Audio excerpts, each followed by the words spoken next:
Ya, terima kasih Anda masih bersama kami dalam program Majelis Sore, Majelis Kita Semua.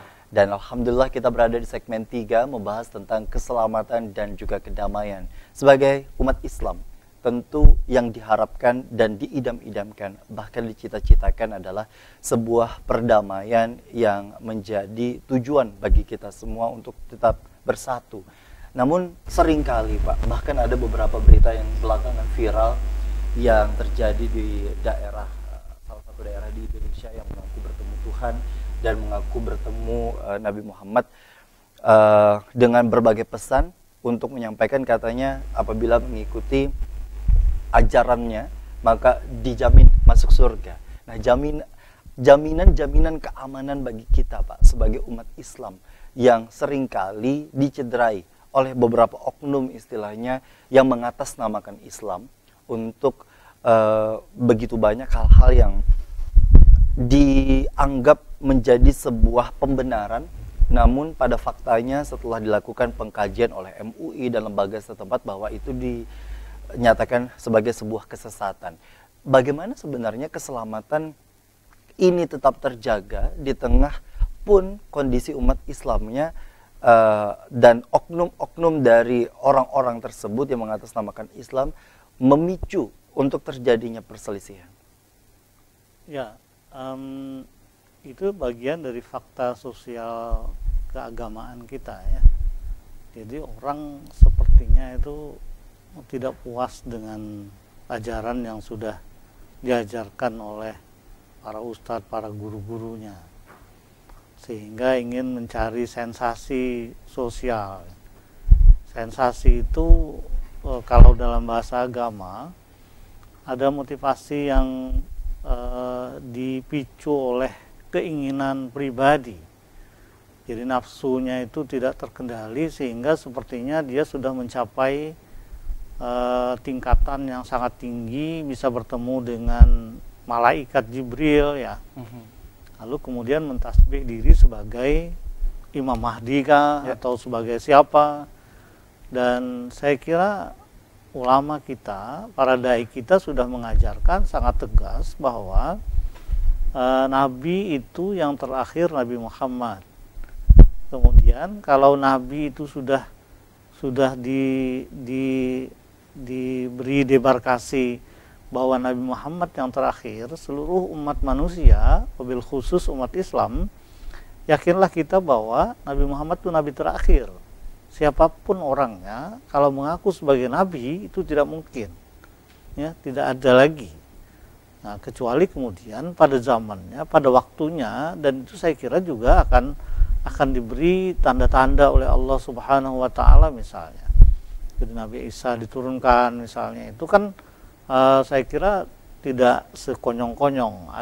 Ada keadaan yang sangat krusial. Ya. Keadaan yang sangat kacau balau ya istilahnya, sehingga diturunkan itu yang pertama, bahwa umat kita, semua kita, bahkan adik-adik semua yang dimanapun kita berada kuliahnya, tidak harus kuliah di bidang agama, terlebih lagi-lagi yang memegang sekarang bukan lagi orang yang notabene-nya sebagai agamawan, orang yang paham tentang agama. Kalian semua yang memegang HP, memegang teknologi sekarang, saya kira harus punya peran yang sangat sentral sekarang. Bahkan sekarang kan ada kesan bahwa pernah mendengar nggak istilahnya bahwa sekarang kan orang tidak lagi berguru kepada ustadz di pengajian, orang dengan Mbah Google misalnya. Itu kan berarti itu sangat mentionnya, passionnya masyarakat kita. Anak-anak muda kita sekarang bukan lagi ngaji duduk sekarang. Sehingga kehadiran Gus Baha, kehadiran ustadz-ustadz yang betul-betul kapasitas ustadz itu tampil di media, saya kira kita harus syukuri ya. Mereka hadir betul-betul mencerahkan umat dengan ilmu yang mereka punya.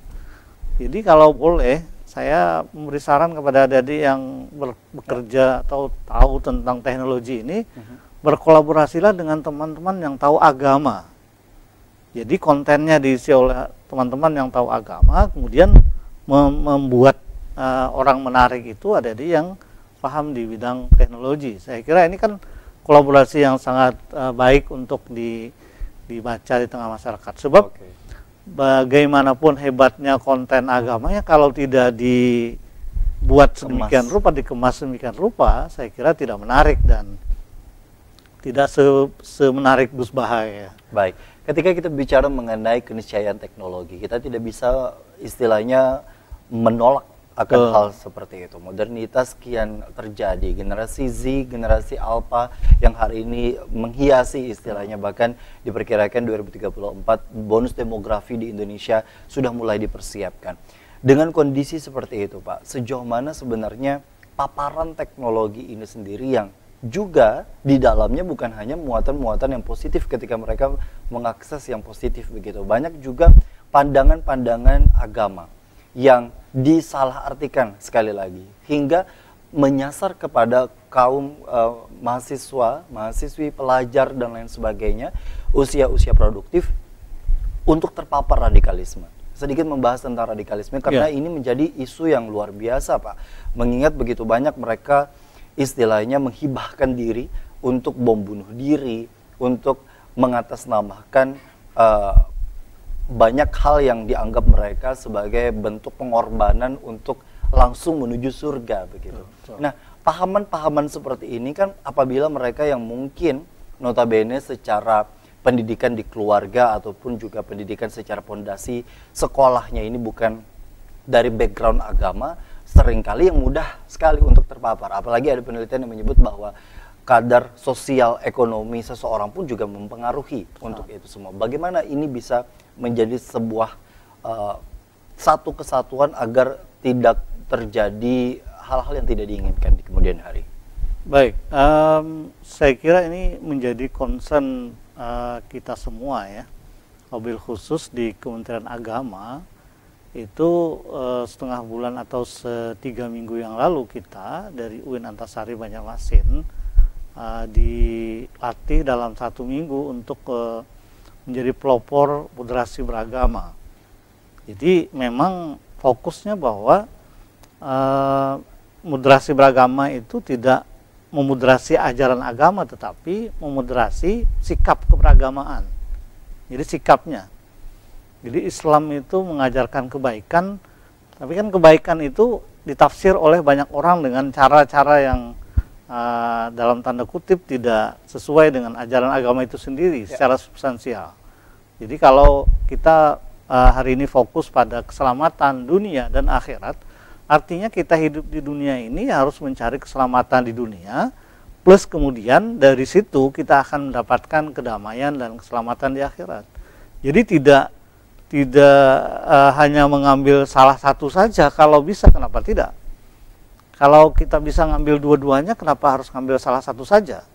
Sehingga Nabi menggambarkan orang itu ada yang bahagia di dunia dan bahagia di akhirat. Itu yang ideal.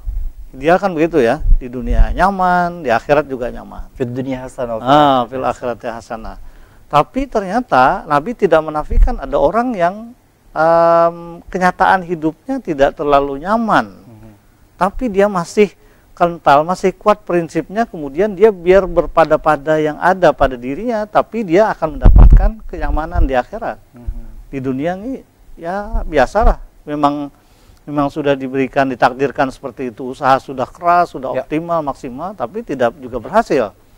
Ya kan, seperti adik-adik sekarang yang mahasiswa kan, apalagi sekarang kompetisinya sangat luar biasa tingginya. Betul. Sekarang saya kira, walaupun yang kuliah di eksak sekarang ya, di sains saya kira tidak serta-merta kemudian lalu seperti yang diimpikan setelah selesai ya kan. Tapi itu tidak menjadikan dirinya patah semangat habis prinsip. Prinsip tentu saja tetap dipegang, walaupun dalam keadaan yang afif istilahnya, aifah. Orang itu bisa menahan dirinya untuk tidak mengambil pragmatis dalam cara berpikirnya.